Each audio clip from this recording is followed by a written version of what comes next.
Hello friends, आज आपण शिष्यवृत्ती सराव चाचणी अभ्यासणार आहोत. विद्यार्थी मित्रमैत्रिणींनो, आज आपण उद्देश आणि विधेय आणि शुद्ध अशुद्ध शब्द या विषयावर आपण सराव चाचणी अभ्यासणार आहोत. त्यातला प्रश्न पहिला आहे, नेहा काल गावाला गेली. वाक्यातील उद्देश भाग ओळखा. पर्याय दिलेले आहेत. नेहा काल गावाला गेली. 4 पर्याय दिलेले, त्यापैकी नेहा हा उद्देश आहे.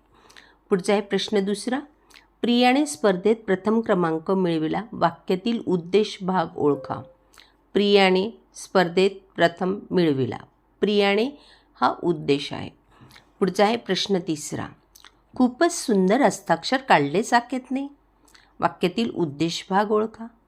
यात पर्याय दिलेले, खूपच सुंदर हस्ताक्षर साकेतने. चौथा पर्याय बरोबर आहे, साकेतने. प्रश्न चौथा, भूकंपाने सारे शहर हादरून गेले. वाक्यातील उद्देश भाग ओळखा. भूकंपाने शहर हादरून गेले. भूकंपाने हा उद्देश आहे. प्रश्न पाचवा, प्रसादने टिंबटिंब रिकाम्या जागी योग्य विधेय वापरा. शाळेत गेला, छान खेळला, गाणे म्हटले, नदीत पोहला. प्रसादने गाणे म्हटले. हे विधेय आहे. प्रश्न 6, बाहुबलीचा पुतळा टिंबटिंब रिकाम्या जागी योग्य विधेय वापरा. विशाल आहे, कमकुवत, भक्कम. तर बाहुबलीचा पुतळा कसा आहे, विशाल आहे. प्रश्न 7 ते 10 साठी शुद्ध शब्द ओळखा. प्रश्न 7, शुद्ध शब्द ओळखा. वैमानिक, स्फुरण, दिवा आणि आशीर्वाद. यात आशीर्वाद हा शब्द बरोबर आहे. प्रश्न 8, शुद्ध शब्द ओळखा. सूरज, पुत्र, अतिथी, स्मित. अतिथी हा शब्द बरोबर आहे. प्रश्न 9, शुद्ध शब्द ओळखा. दिन, दिनकर, दिवस, दिशा.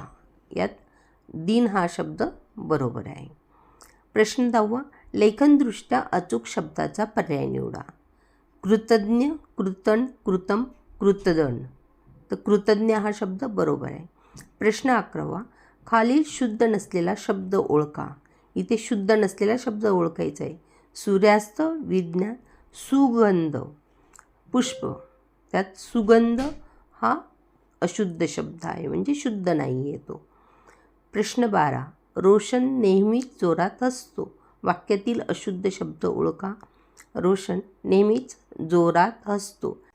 प्रश्न 13, गटात न बसणारा पर्याय ओळखा. शौर्य, वृत्ती, धीट, युक्ती. वृत्ती हा शब्द इथे चुकीचा आहे, म्हणून तो गटात न बसणारा शब्द आहे. बाकी सर्व शब्द हे बरोबर आहे. प्रश्न 14, उद्या संस्थेचा आर्थिक ताळेबंद आहे. वाक्यातील अशुद्ध शब्द ओळखा. पर्याय दिलेले आहेत. उद्या संस्थेचा आर्थिक ताळेबंद. यात आर्थिक हा शब्द चुकीचा आहे, म्हणजे अशुद्ध लिहिलेला आहे. पुढचा आहे प्रश्न 15, मला भाषण ऐकायला आवडते. आता इथे वाक्यातील अशुद्ध शब्द ओळखायचे. भाषण ऐकायला फार आवडते. ऐकायला आपण असं म्हणत नाही, ऐकायला म्हणतो, म्हणून तो शब्द अशुद्ध आहे इथे. तर विद्यार्थी मित्रमैत्रिणींनो, अशा पद्धतीने शुद्ध अशुद्ध शब्द, उद्देश, विधेय आपण अभ्यासले आहे. विद्यार्थी मित्रमैत्रिणींनो, व्हिडिओला लाईक अँड शेअर करा, सबस्क्राईब करा. डिस्क्रिप्शनमध्ये लिंक दिली आहे, ती अवश्य पहा. काही शंका असल्यास कमेंट्स करा. पुन्हा भेटूया एका नवीन व्हिडिओसह. धन्यवाद.